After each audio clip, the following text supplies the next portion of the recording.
जननीं शारदां देवीं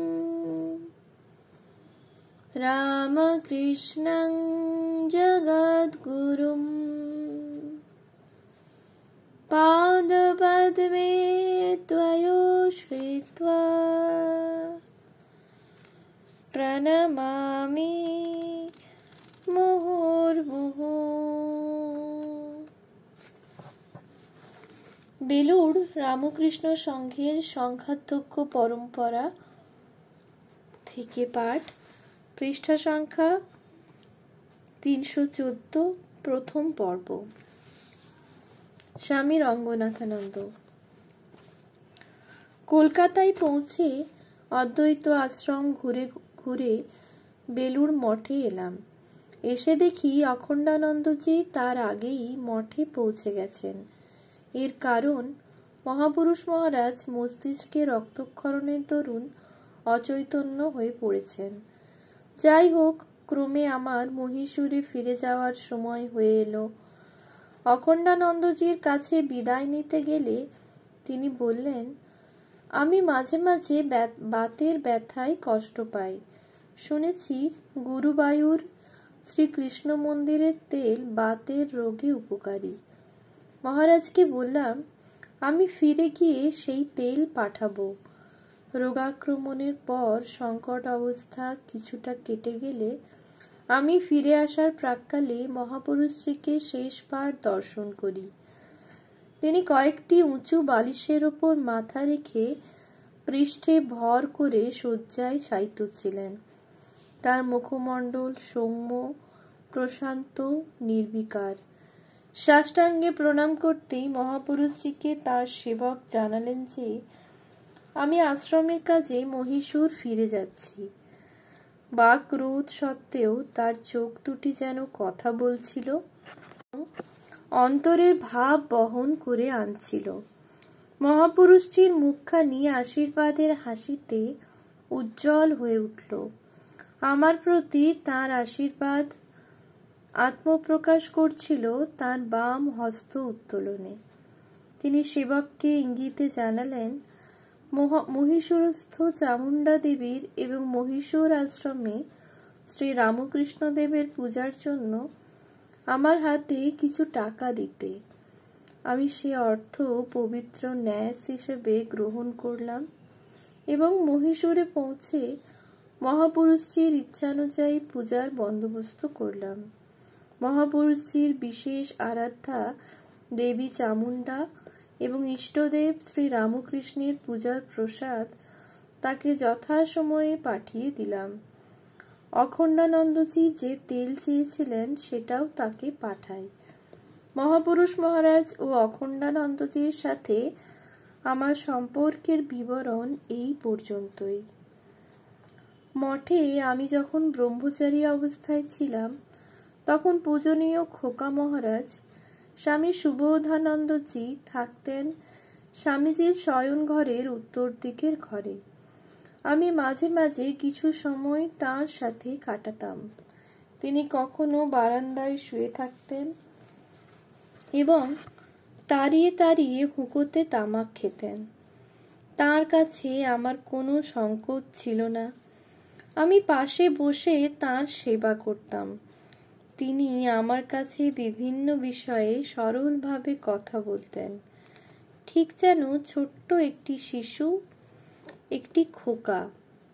1937 খ্রিস্টাব্দে শ্রী শ্রী ঠাকুরের জন্মশতবার্ষিক উপলক্ষে আমি মঠে আসি।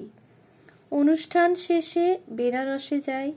সেখানে বিশ্বনাথ দর্শন করে এলাহাবাদে আমাদের মঠে গিয়ে উপস্থিত হলাম।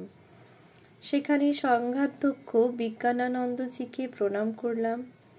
সেদিনটি 1937 খ্রিস্টাব্দের 1 এপ্রিল।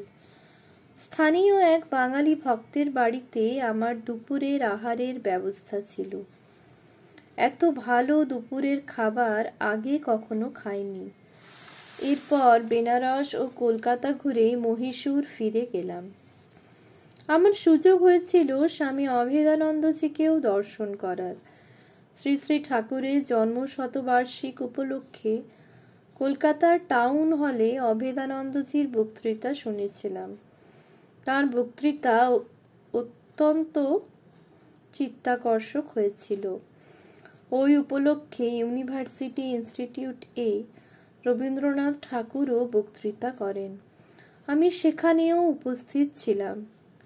শ্রী শ্রী ঠাকুরের সন্তানদের সঙ্গে এই আমার সম্পর্কের খতিয়ান। তবে মহাপুরুষ মহারাজের উপদেশ নির্দেশী আধ্যাত্মিক উন্নতি লাভে আমাকে বিশেষভাবে প্রেরণা যোগাত। আমি মহারাজকে লিখতাম, তিনিও যথাযোগ্য উত্তর দিতেন। চিঠিতে তিনি আমাকে সম্বোধন করতেন প্রিয় জ্যোতি চৈতন্য অথবা শঙ্করন। 1927 থেকে 1931 খ্রিস্টাব্দ এই 5 বছরে সব মিলিয়ে আমি মহাপুরুষ মহারাজকে প্রায় 8খানা চিঠি লিখি। আধ্যাত্মিক উন্নতির নির্দেশনামা পেতেই আমি তাঁকে লিখতাম। মহারাজ উত্তর দিতেন এবং তাতে আমার উপযোগী সমস্ত উপদেশই থাকিত। 1927 খ্রিস্টাব্দের ডিসেম্বরে বেনারস থেকে পাঠানো একটি চিঠিতে মহাপুরুষজি লিখেছিলেন, তোমার চিঠি পেয়ে আমি আনন্দিত। যদি তোমার আত্মবিশ্বাস থাকে এবং শ্রী শ্রী রামকৃষ্ণের কৃপার উপর নির্ভরশীল হও, তবে তোমার সাফল্য অবধারিত। যে ব্যক্তি প্রবৃত্তির বিরুদ্ধে সংগ্রামরত, তাকে সাহায্য করতে তিনি এগিয়ে আসেন, এটি তাঁর স্বভাব। সর্বদা জানবে যে তাঁর কল্যাণ হস্ত তোমাকে প্রতিনিয়ত রক্ষা করে চলেছে। ব্রহ্মচর্য নিতে যখন মঠে আসি, তখন কথামৃতকার মাস্টার মশাইয়েরও পূর্ণ দর্শন লাভ করি। একদিন সন্ধ্যায় 2জন সন্ন্যাসীর সঙ্গে আমি তাঁর বাড়িতে যাই। সেদিন তিনি আমাদের সঙ্গে এক টানা প্রায় 3 ঘন্টা কেবল ঠাকুরের প্রসঙ্গই করেছিলেন। বিদায় নিয়ে যখন উঠে আসছি, তখন তিনি আমাদের এক ঝুড়ি ফল মিষ্টি দিলেন।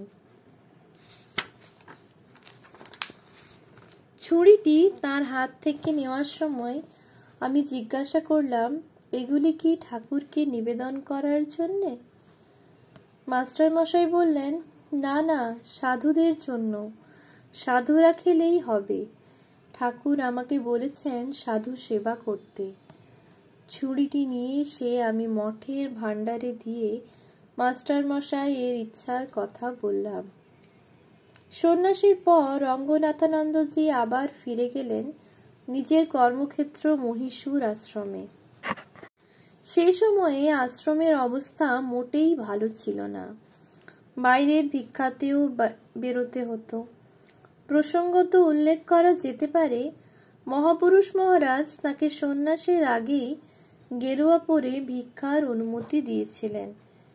এ সময়ে আশ্রমের নানাবিধ কাজের সঙ্গে সঙ্গে চলত তাঁর শাস্ত্র এবং বিশেষ করে স্বামীজির বাণী ও রচনার অধ্যয়ন ও গভীর মনন।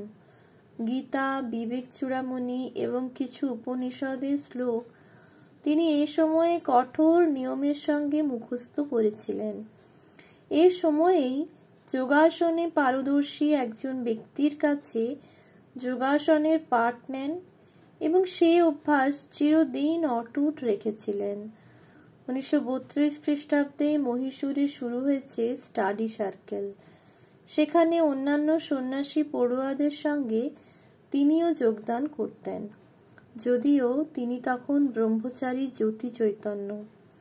অন্যান্য সহপাঠীদের মধ্যে ছিলেন স্বামী ভূতেশানন্দজি, স্বামী বিমুক্তানন্দজি, স্বামী সিদ্ধেশ্বরানন্দজি, স্বামী তপস্যানন্দজি প্রমুখ। সেখানে ব্রহ্মসূত্রের রামানুজ ভাষ্য পড়লেন বিখ্যাত পণ্ডিত A.D.L. শ্রীনিবাস আচার্যার কাছে এবং সাংকর ভাষ্য সহ ব্রহ্মসূত্র পড়লেন স্বনামখ্যাত পণ্ডিত সুব্রহ্মণ্য আয়ারের কাছে। মহীশূর আশ্রমে স্কুল ও কলেজের ছাত্রদের জন্য যে ছাত্রাবাস ছিল, তার তত্ত্বাবধান তিনিই করতেন। ছাত্রদের নিয়ে খেলাধুলা, সাঁতার, জিমন্যাস্টিক, কুস্তি, ভলিবল খেলা চলত। আর কথায় কথায় ছাত্রদের মধ্যে স্বামীজির কথা আলোচনা এবং ত্যাগ ও সেবার আদর্শে তাদের উদ্বুদ্ধ করার চেষ্টা চলত। মহীশূরেই 1927 খ্রিস্টাব্দে সিদ্ধেশ্বরানন্দজি ও তিনি গান্ধীজিকে প্রথম দর্শন করেন। এর পরেও তাকে দেখেন ব্যাঙ্গালোরে 1936-37 খ্রিস্টাব্দে। মহীশূর পর্বে তাঁর স্মৃতিধৃত সামান্য বিবরণ 1932 থেকে 1934 পর্যন্ত মহীশূর আশ্রমে থাকাকালীন আমি তখনকার একটি জনপ্রিয় গ্রন্থ পড়তে খুব ভালোবাসতাম। গ্রন্থটির নাম character and the conduct of life. লেখক হার্ভার্ড বিশ্ববিদ্যালয়ের প্রফেসর উইলিয়াম ম্যাকডোগাল। গ্রন্থটির একটি কথা আমাকে খুব আকৃষ্ট করেছিল এবং সেটি আমি পরবর্তীকালে আমাদের নবীন প্রজন্মের কাছে বক্তৃতায় বহুবার বলেছি।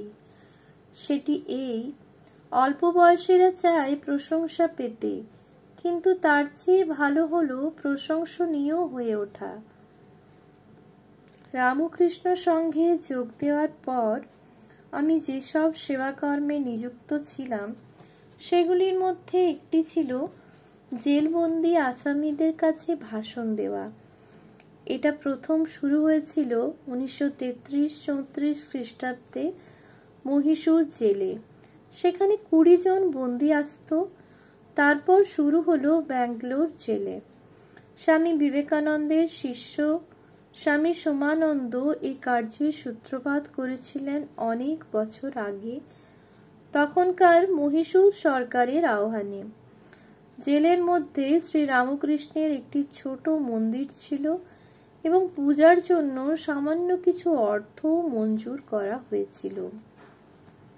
1935 খ্রিস্টাব্দে স্বামী চিন্মাত্রানন্দজির সঙ্গে রঙ্গনাথানন্দজি চলে আসেন ব্যাঙ্গালোর আশ্রমের কর্মী হিসাবে, যদিও তখন অধ্যক্ষ স্বামী সিদ্ধেশ্বরানন্দজি। আবার আশ্রমের সব কাজেই মহারাজ আগ্রহের সঙ্গে লেগে পড়লেন। এ সময়ে বেশ কিছু তরুণ যুবক ব্যাঙ্গালোর আশ্রমে যাতায়াত শুরু করেছে। তাদের কাছে তখন ব্যাঙ্গালোর আশ্রম শান্তির নিবাস, স্বস্তির নিকেতন। স্বাভাবিকভাবে এদের দলপতি উদ্যমশীল যুবক সন্ন্যাসী স্বামী রঙ্গনাথানন্দজি। এদের খেলার সাথীও তিনি। এছাড়া যুবকদের নিয়ে নৈশবিদ্যালয় স্থাপন ও ছোটখাটো সেবা কাজে আত্মনিয়োগ ছিল তার দৈনন্দিন কাজের অন্যতম। তাদের নিয়ে কখনো কখনো কোথাও বেড়াতে যেতেন, তীর্থ দর্শন এমনকি বনভোজনেও মাঝে মধ্যে যেতেন। এ সময় বিবেক সাধনা সংঘ শুরু হলো, হাতে লেখা পত্রিকা চালু হলো। সবকিছুর উদ্দেশ্যে স্বামীজির